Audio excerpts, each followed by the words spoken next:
In today's video, I'm gonna be telling you how to become a permanent resident in Canada within 1 year. So for those who do not know, PR or a permanent resident is your best way or the best route to get a Canadian citizenship. This route is a study route that you look for a program that you study for 1 year. Mostly they are 1 year program and 2 years program.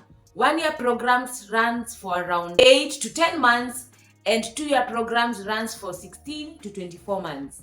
But on today's specific video, I want us to talk about a program or a school program that you're going to study for 1 year. That is anything between 8 months to 12 months, and that qualifies you to get a permanent residency in Canada in just 1 year. Let's talk about how the 1 year program will get you the permanent residency in Canada. First and foremost, it is good for you to note that after your 1 year program, you qualify for your postgraduate work permit.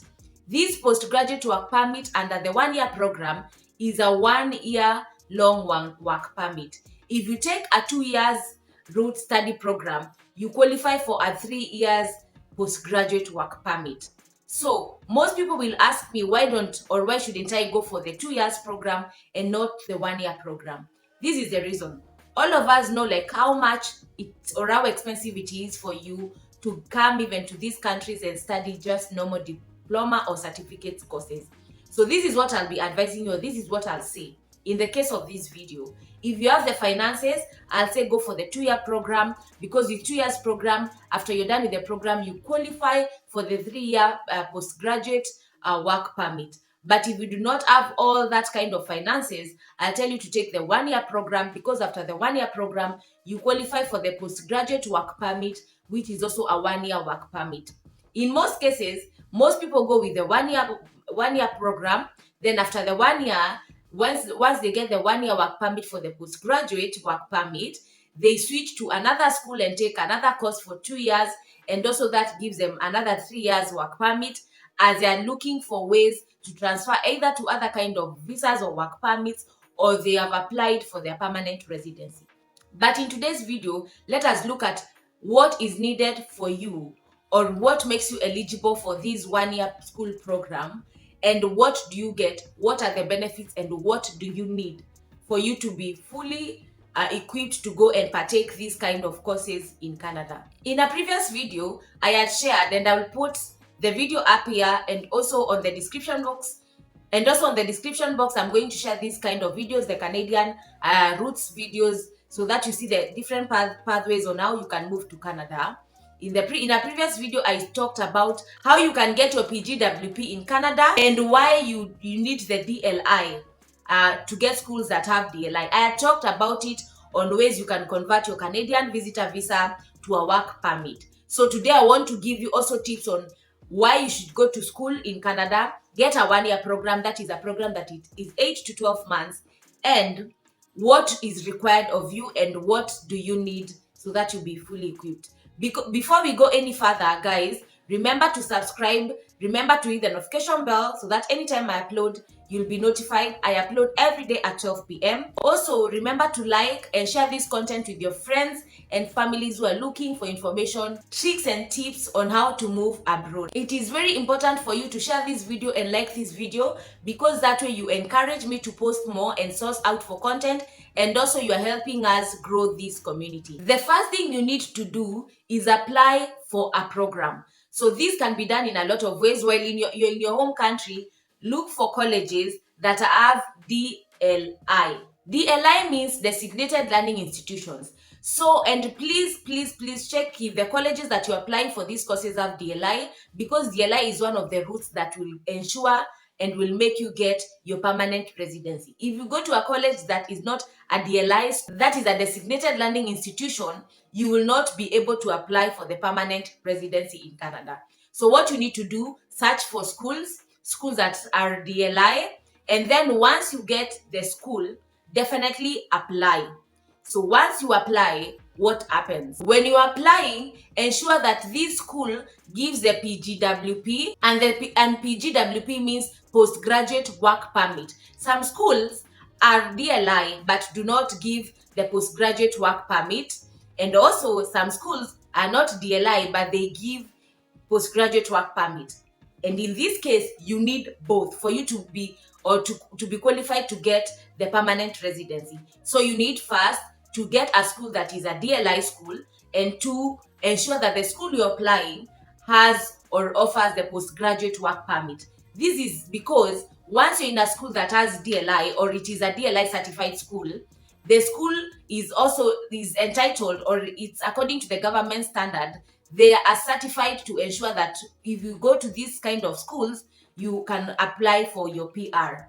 And the PGWP, that is postgraduate work permit, allows you, after you're done with your program, to get this work permit where you're allowed to work in Canada and apply for your permanent residency. So the two go hand in hand. And in this case, if you want, after your 1 year program or your 2 year program, to get your permanent residency in Canada, and you're using this study route, make sure that they both are available in the school that you're applying for. As I said, I know most people will choose the 1 year course because most of us know when you're coming from some of these countries, more so my African brothers and sisters, funds are a problem. And I will also encourage you to get the 1 year program. That way, once you get your PGWP for 1 year, that is your postgraduate work permit, which is 1 year, you can always take another course and like a 2 year course, so that you get a work permit that is 3 years while you're trying to get your PR. Remember, you might not get your PR in 1 year, so you might also need to take another 2 year course. But the good thing is, once you have your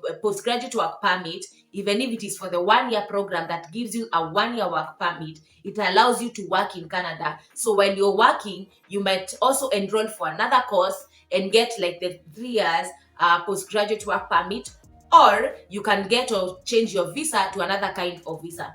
That is why I'm saying, if you know you come from a family or a place where you have or are struggling with funds, it is very good, or it is very okay if you take the 1 year program. It is also good for us to know or to note that once you are accepted to this school and you need to pay the finances or you need to pay the tuition, kindly do not pay the school in half or quarter, because your chances of visa approval will be very low.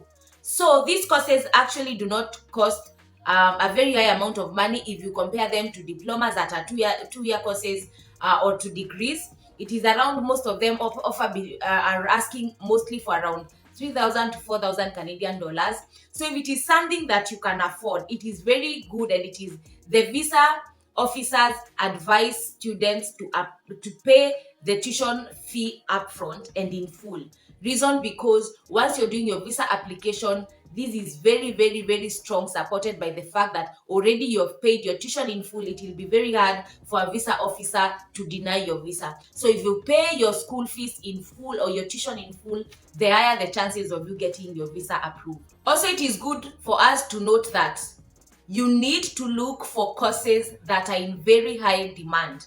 Remember, I shared a video here and I told you guys some of these provinces in Canada have very high in demand jobs. So look for courses that have or offer jobs that are in very high demand, so that once you're done with your course, whether 1 year or 2 years, once you get your postgraduate work permit and you leave and you're hunting for jobs, it will not take you more than 1 month to land these jobs, because they are in very high demand. Under this route, it is also good for me to mention, once you bring your spouse with you or your dependent with you, they get an open work permit. That means for you, as much as you're going to school, your spouse has an open work permit and they can look for any job that is available and they can work, and this will help them support the family in matters accommodation, if need be, and any other thing that you require as a family. This route supports people with family, people wants to bring their spouses, people wants to bring their children, and your spouse is eligible to the open work permit that allows them to work. So it is very also good, because I feel like once, even when you're done with your school and your spouse has got a very good visa also over the time, they can always absorb you as their dependent. So it is generally a win-win situation. Also, when you're sourcing for these schools, you need to look for provinces that are very, very good provinces and have very good jobs, or have jobs that have shortage, because it is prudent. Like if you're going to study a healthcare course, look for provinces that you know this healthcare will be beneficial and it is a high demand job in this kind of province.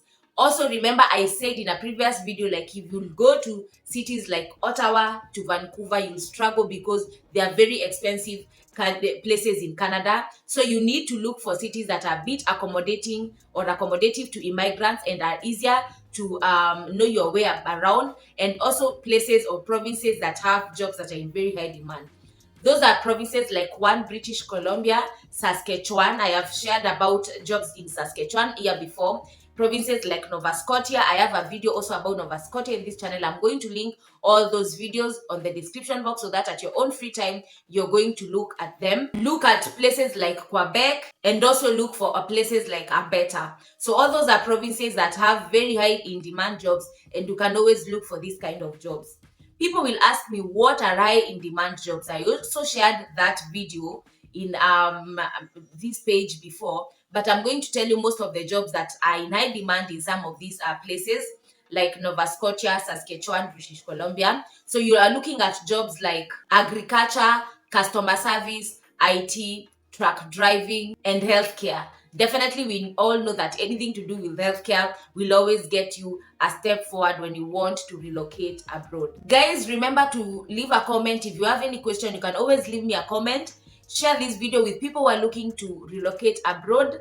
Like to help me grow this community. Turn on the notification bell so that anytime I upload, you get notified. And also remember to subscribe. If you're a returning subscriber, thank you so much for being here. If you're new here, remember to subscribe, like, and share my content to help me grow this community. So that is what I wanted to share with you. And this route is a very easy route for you to move to Canada if you have the finances, or if you want to go to Canada to study. It is a 1-year program, and this 1-year program will help you to move with your family, that is your spouse and your dependents. It is a very good program because one, it gives you the possibility to a permit after you're done with your 1-year course. 2, it allows you to get your spouse here in Canada. And 3, also your spouse gets an open work permit so they can work while you're going in school. And once because they get jobs in designated companies, these companies also allow your spouse to apply for a PR, and when your spouse gets your PR, they can also absorb you as their dependents and vis-a-vis. I hope you like this video, guys. Remember to leave me a comment if you have any question. That is all I wanted to share with you on this video. I really hope that if you want to pursue this route, you can go on my description box, watch all the videos I've shared about moving to Canada and the provinces that you need to be on the lookout when you want to move to Canada and start your journey as an immigrant to Canada. That is all that I had to share with you guys for today. Thank you so much for tuning in. Thank you so much for being here. And until next time, have a good time and bye.